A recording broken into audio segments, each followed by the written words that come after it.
Gustavo, hay que decirlo, tenía toda la intención de poder ir a Facatativá por razones de relevancia del paro nacional y por lo que sucedió el año pasado con el compañero Brian y Elvis, que fueron asesinados en el marco del paro por la policía, todo lo que conocemos.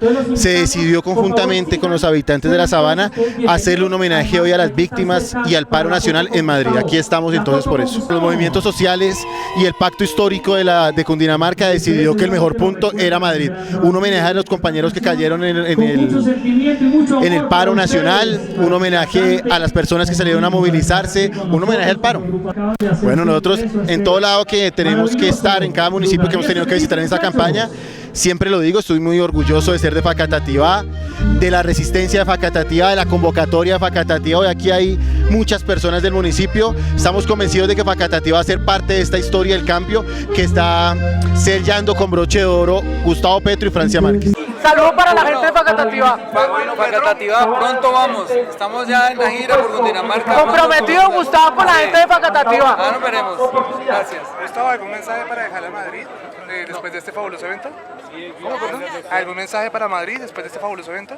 No, muy bien, muy buena asistencia, pues es parte de la gira que estamos haciendo aquí por el occidente de Cundinamarca. Agradecerles la asistencia y que nos acompañen con el voto el 29 de mayo.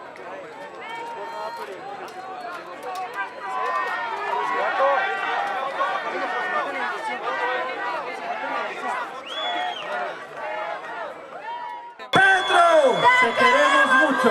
¡Petro! Te queremos mucho. Bienvenido, Gustavo Petro. Bienvenido.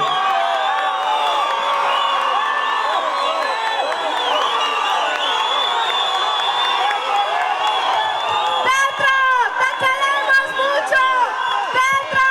¡Te queremos mucho! ¡Petro! Gracias, Madrid.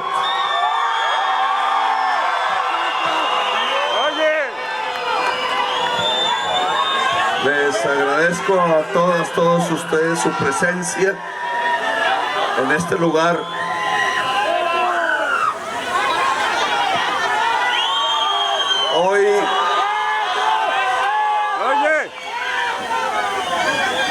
Hoy estamos asistiendo a los intentos desesperados del gobierno nacional por sacar adelante la campaña de su candidato, de Duque II.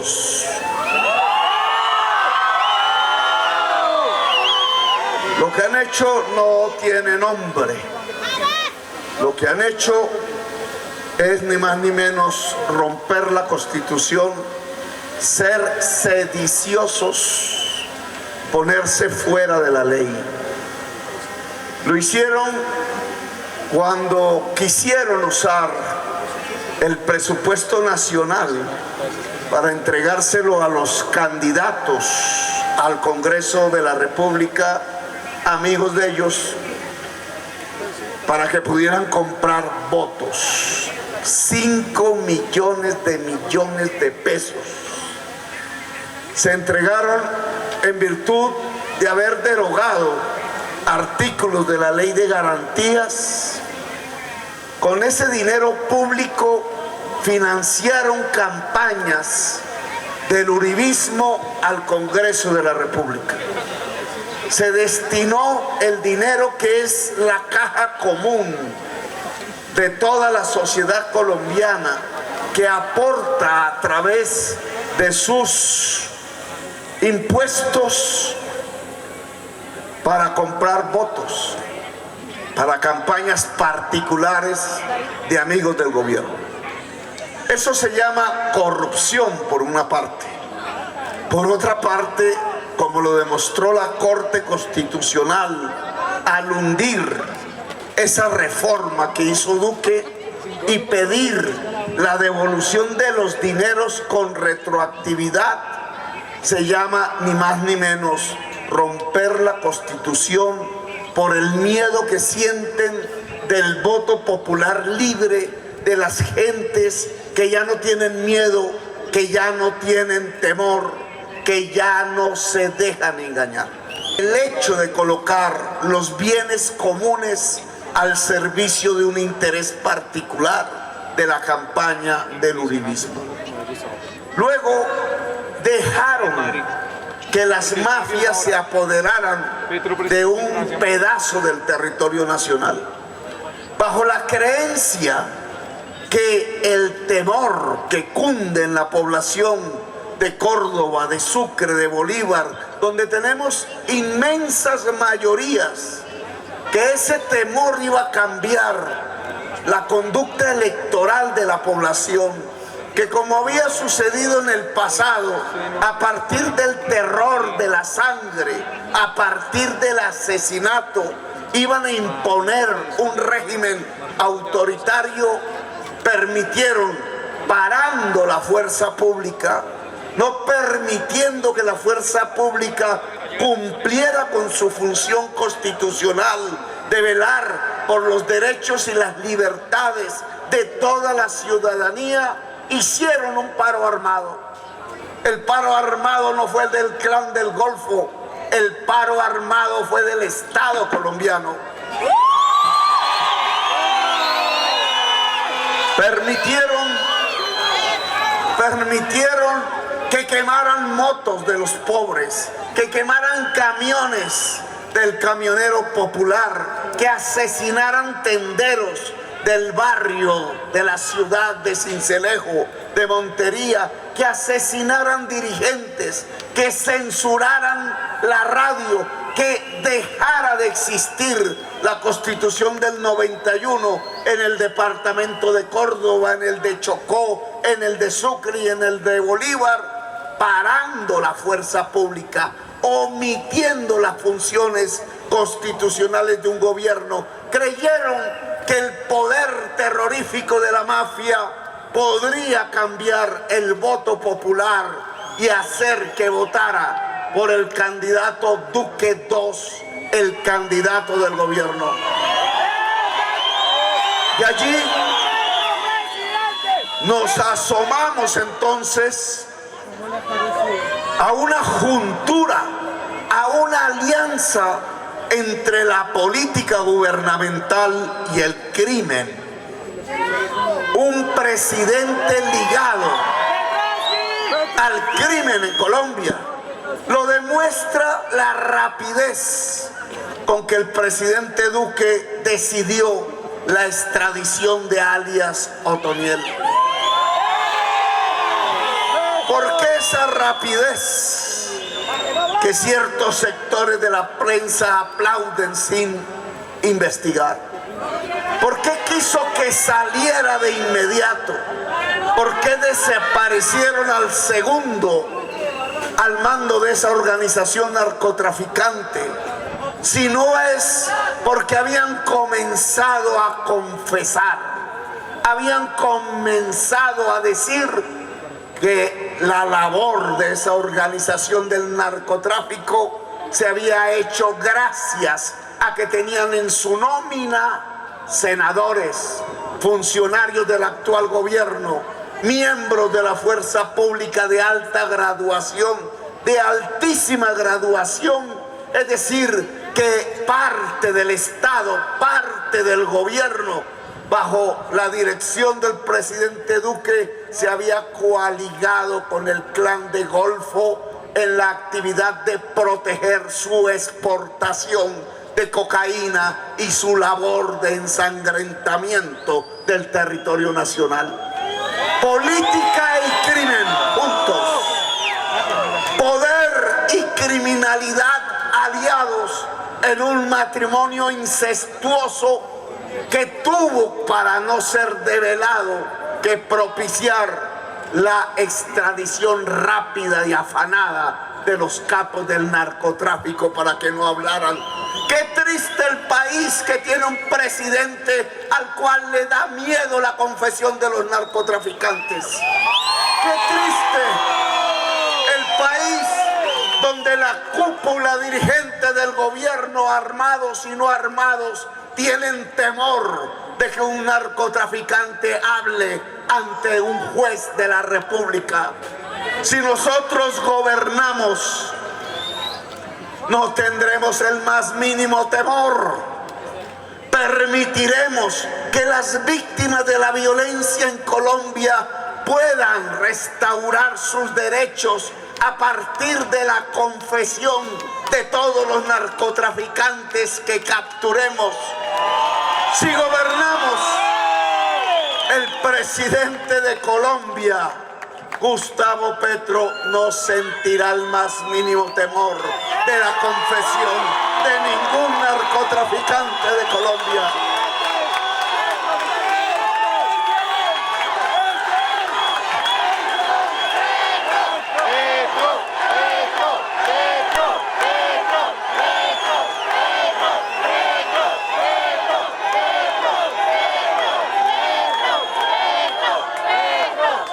En el temor lleno de pánico de Duque, extraditando a quien podía confesar y restaurar a sus víctimas, le entregaron el territorio que circunda la hacienda El Ubérrimo a la mafia.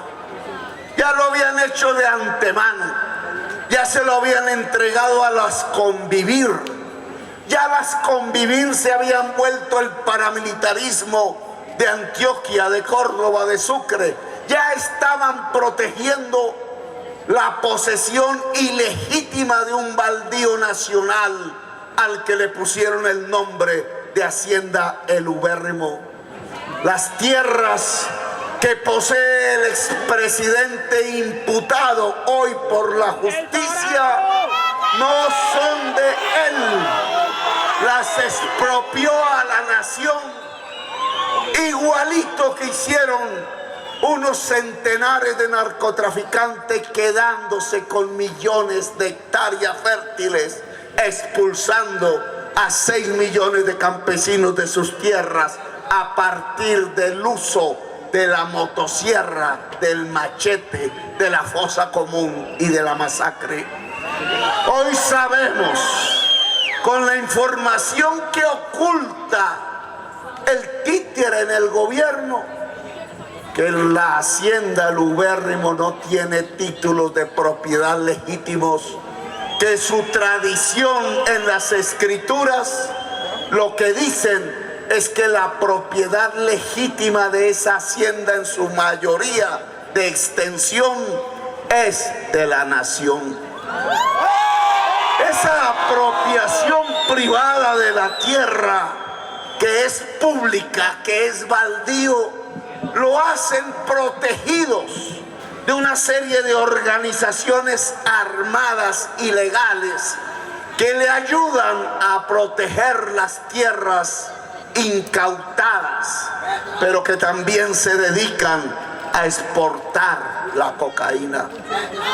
Se ha juntado entonces una familia, un matrimonio entre crimen y poder. Por eso no tuvieron ningún reato en entregarle la esquina de América del Sur, la esquina de Colombia al lado de Panamá a la mafia, solo por una circunstancia.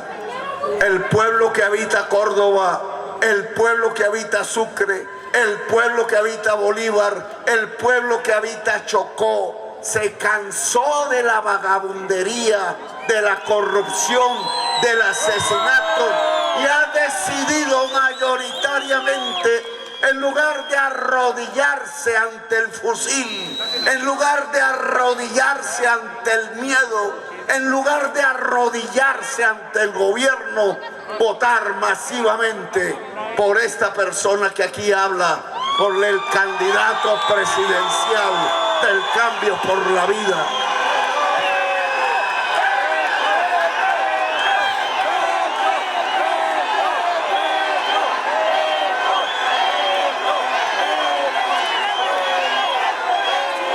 Y no había pasado aún los entierros que dejaron de gente humilde en la esquina de América del Sur de Colombia, allá donde está la hacienda del Ubérrimo ilegítimamente expropiada.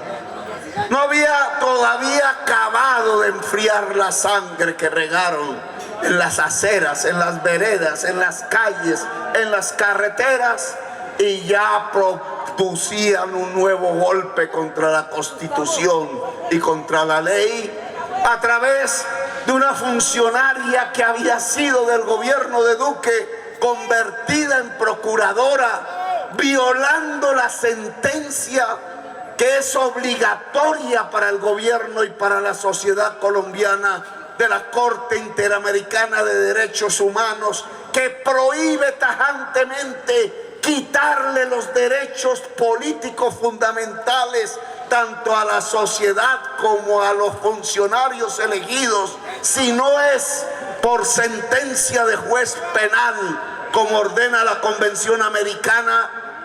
La procuradora, que no es juez penal, que no pertenece ni siquiera al Poder Judicial, que es funcionaria administrativa y que es simplemente una funcionaria de bolsillo del presidente Duque, del candidato Duque II y de Uribe, decide sacar el alcalde de la segunda ciudad de Colombia, al alcalde Quintero de Medellín.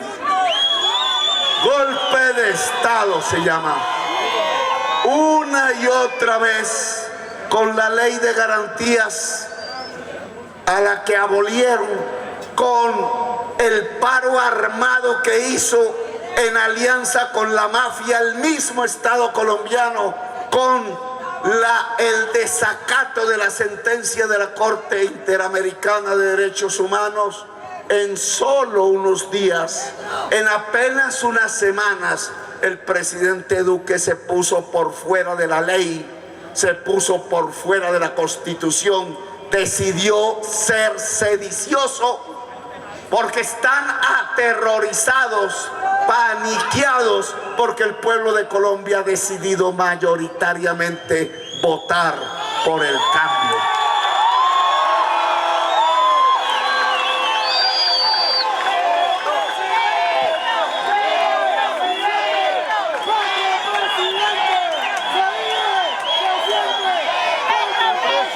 Hoy salen miles de medellinenses allá en la Alpujarra a defender la democracia.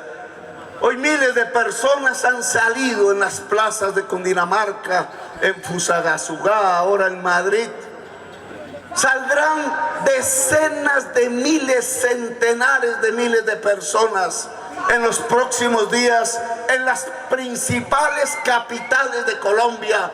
Si el clima nos ayuda, pondremos 200.000 personas en el centro de la capital de la República de Colombia para decirle a toda la sociedad colombiana que llegó un momento histórico, que llegó el momento de derrocar el régimen de la corrupción en Colombia.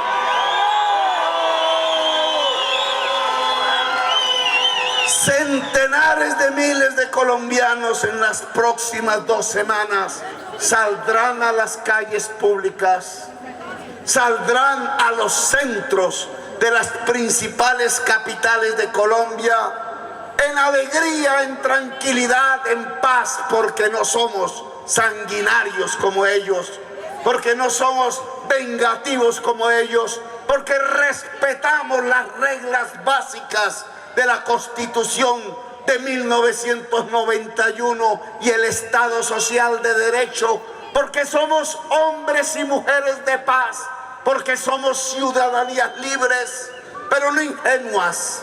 Saldremos centenares de miles, hombres y mujeres, jóvenes y viejos, en las capitales de Colombia a defender la democracia, a ir en paz, a cambiar los destinos de la patria, a cambiar la historia nacional, a cambiar a Colombia en función de la vida, de la paz y de la democracia. No nos van a asustar, no nos van a engañar más.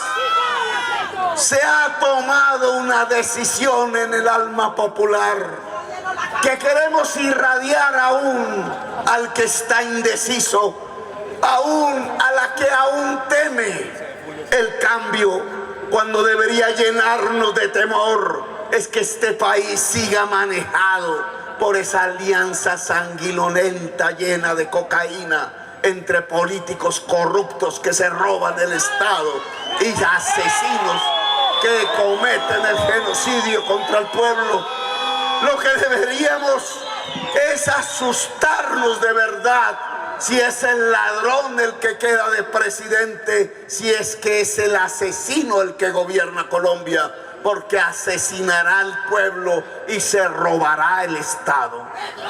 El cambio que estamos proponiendo es entregarle el Estado a la sociedad colombiana. Es que el gobierno se pliegue a la voluntad popular. Es que un mandatario significa que es mandadero y que el mandante no es el presidente, el mandante es el pueblo de Colombia.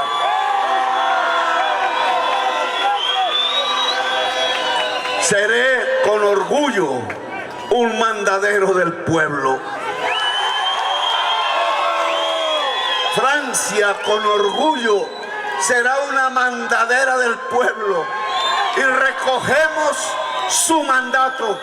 Su mandato es que no haya un puesto para un corrupto en el Estado, sino que su puesto sea en la cárcel.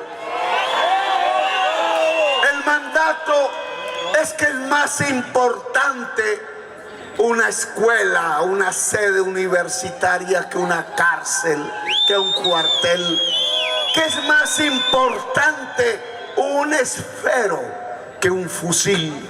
Que es más importante un libro que un tanque de guerra.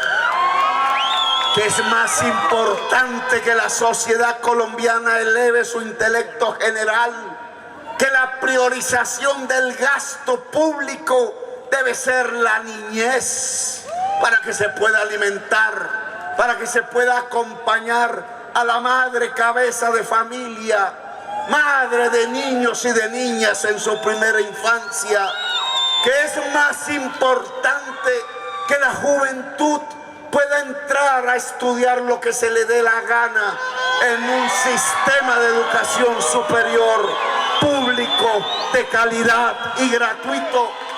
¿Qué es más importante que entregarle las embajadas a los hijos y a las hijas de la oligarquía, el que un viejo o una vieja humilde, triste en una plaza pública de cualquiera de nuestros pueblos, porque no tiene con qué comer, porque quizás no tiene dónde dormir, porque quizás en su existencia final no quedan 10 segundos de amor?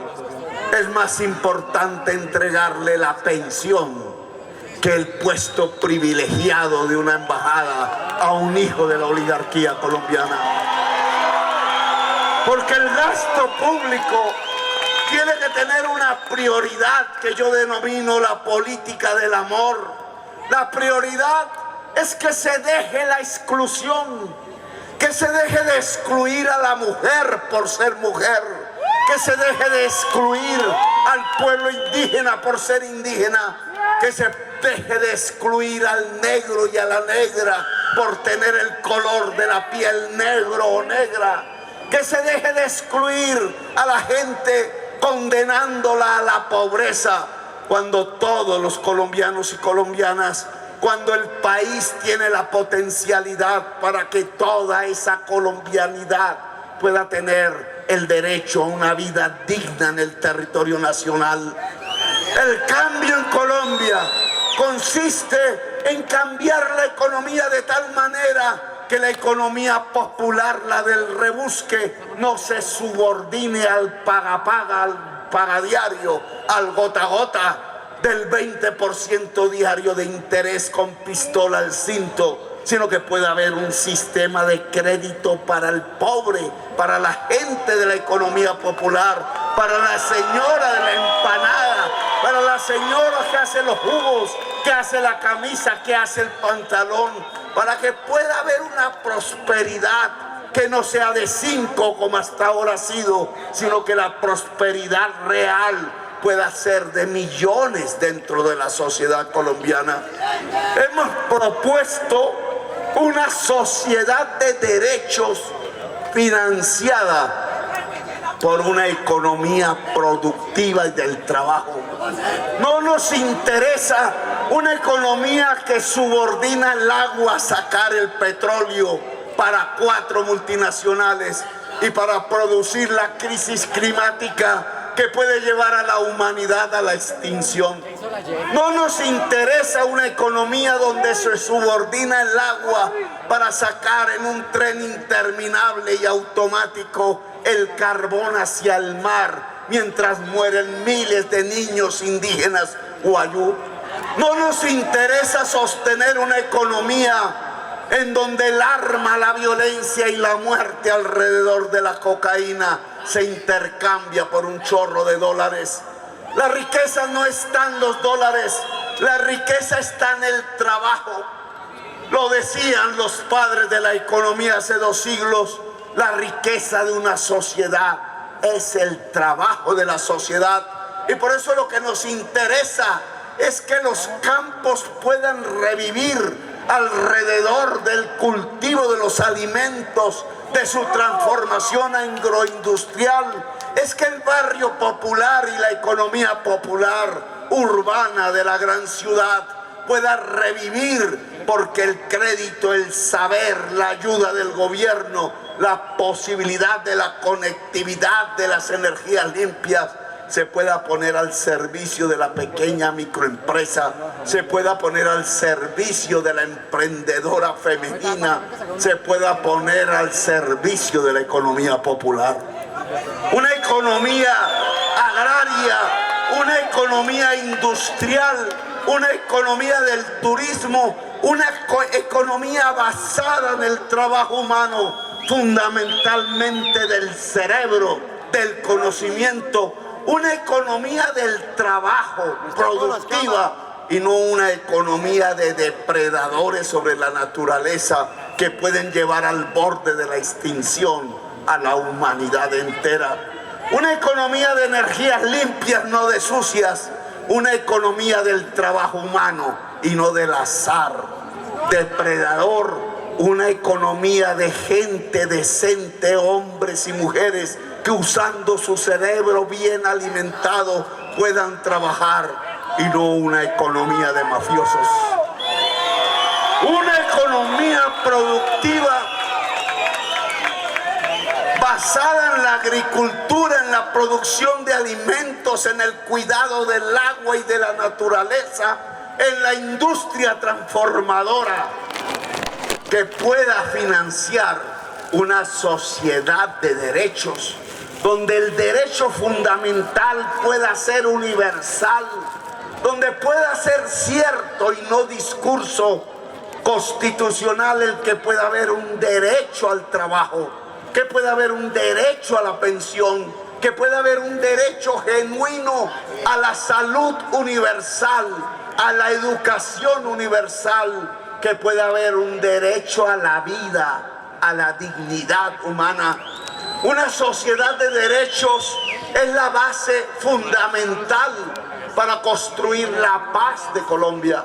La paz no es un contrato entre grupos armados de hombres generalmente con fusiles, sean del Estado, sean de la ilegalidad. La paz es un contrato social en donde participe toda la sociedad para hacer las reformas que nos permitan convivir entre los colombianos, que nos permita no matarnos los unos a los otros, que nos permita, si me permiten las palabras de Jesús, amarnos los unos a los otros. La paz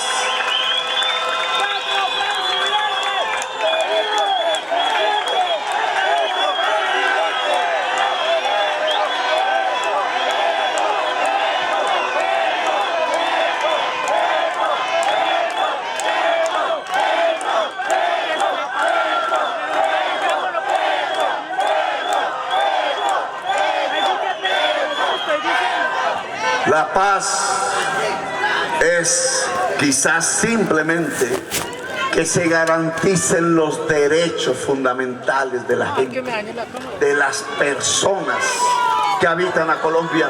De cierta forma, es una política del amor. La política del amor o el amor político es lograr que esta sociedad sea justa, que no tenga que morir de hambre el niño o de sed, que no tenga que morir solitaria la vieja en una plaza de mercado, que el viejo no tenga que trabajar bajo la lluvia porque no hay con qué comprar un plato de sopa, que los alimentos no encarezcan en el supermercado mucho más allá de lo que crecen los ingresos del trabajador. La paz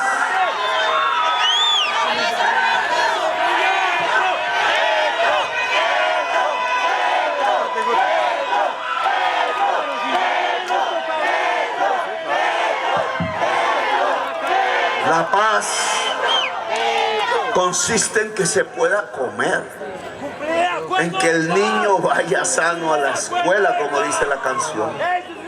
La paz consiste en que no haya desnutrición. La paz consiste en que una mujer afectada por la violencia dentro de la familia o fuera de la familia, sexual o no sexual, pueda tener justicia. La paz consiste en el fortalecimiento de la familia colombiana. La paz consiste en que podamos trabajar, en que podamos crear, en que podamos estudiar, sea la ciencia exacta, si es que se nos da la gana, o sea en la ciencia del corazón, en el arte y en la cultura. Necesitamos de físicos, de químicos, de médicas. Necesitamos de poetas y poetisas, de literatas. Necesitamos de arte y de ciencia.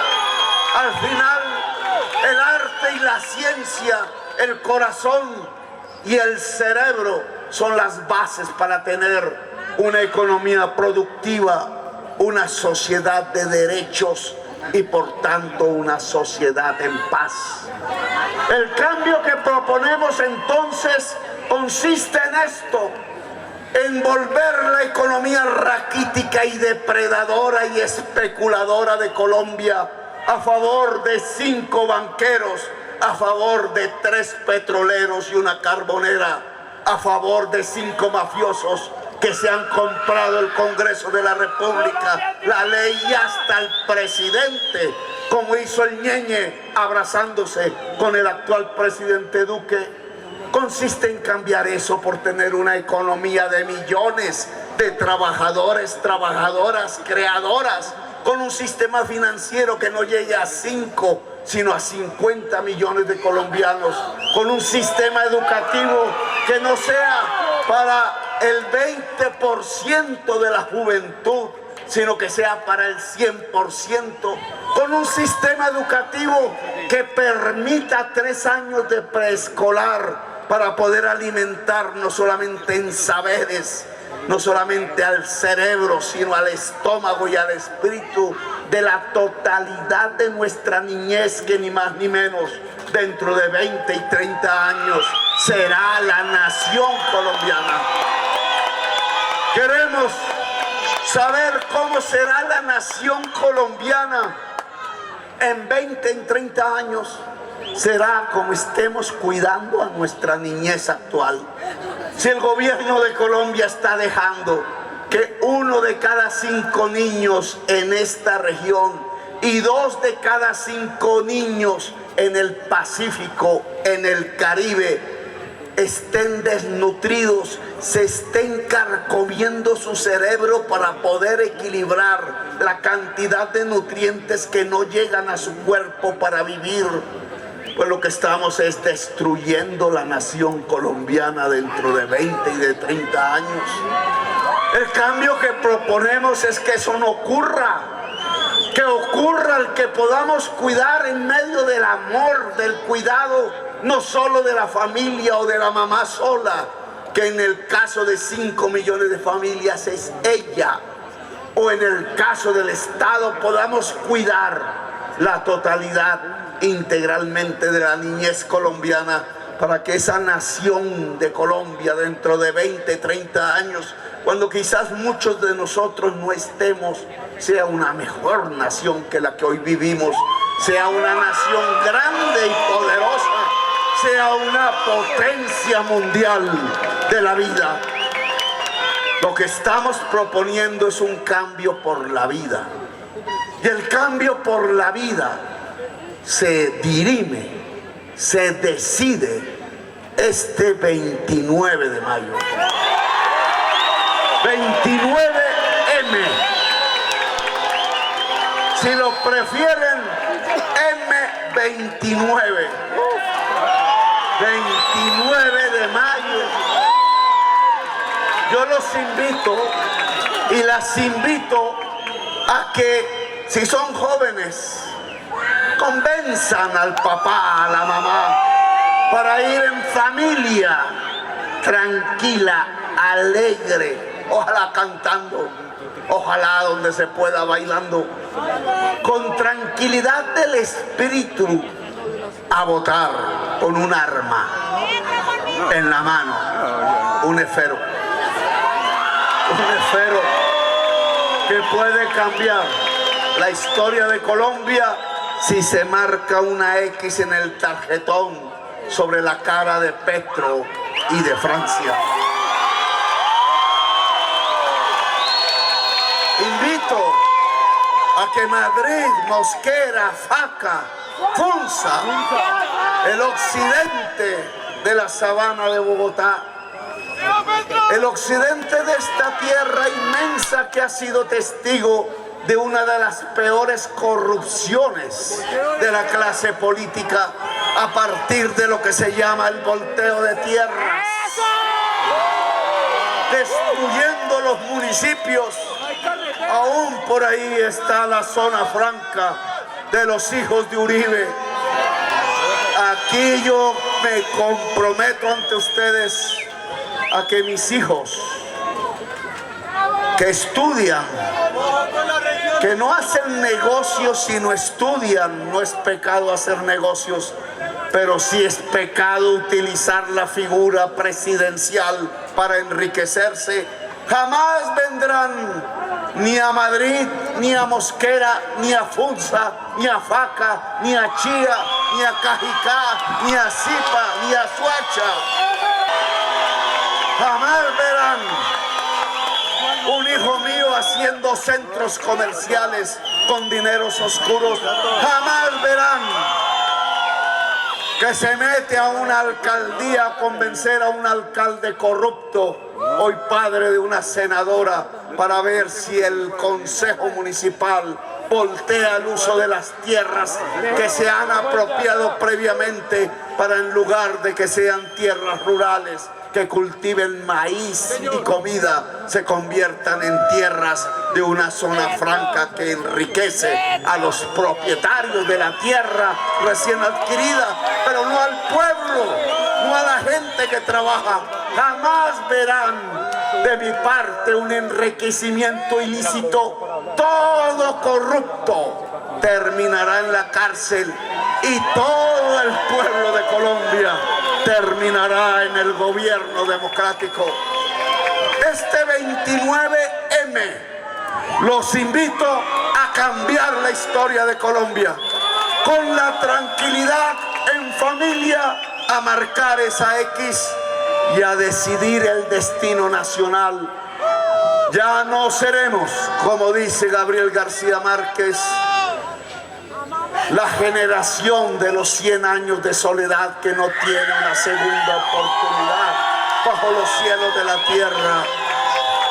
Somos el pueblo que ha vivido 500 años de soledad, pero también de resistencia, y que sí tiene una segunda oportunidad bajo los cielos de la tierra, que se volverá realidad el 29M, cuando votemos por el cambio social de Colombia, por el cambio político de Colombia, cuando decidamos con una simple X en un papel que se llama tarjetón electoral, derrocar el régimen de la corrupción de Colombia.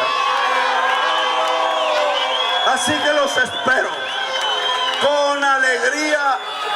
El próximo gobierno no se vengará de nadie.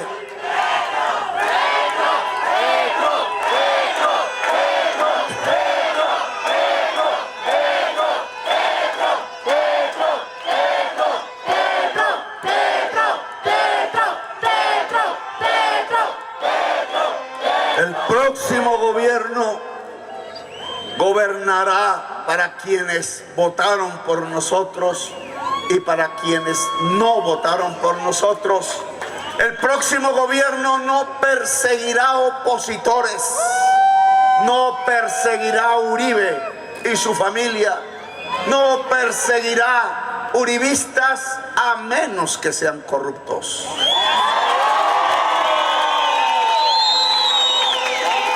El próximo gobierno no tendrá discursos que dividan a los colombianos a partir del odio fratricida. El próximo gobierno hablará de paz y de convivencia. El próximo gobierno hablará de producción y de trabajo, de estudio y de ciencia, de arte y de cultura y de deporte. El próximo gobierno hablará de justicia social, hablará de cómo disminuir la pobreza, de cómo cultivar más los campos, de cómo industrializar a Colombia. El próximo gobierno no se dedicará a vengarse. La venganza es de ellos, el odio es de ellos. Aquí se instala el gobierno de la política del amor. Aquí se instala el gobierno de la sociedad en paz. Aquí se instalará el gobierno de la sociedad del conocimiento. Aquí comenzará el 29M, el gobierno que haga de Colombia una potencia mundial de la vida. ¡Viva Madrid humano! ¡Viva Cundinamarca humana! ¡Viva Colombia, potencia mundial de la vida! Me llamo Gustavo Petro y voy a ser su presidente. Gracias, Madrid. Gracias.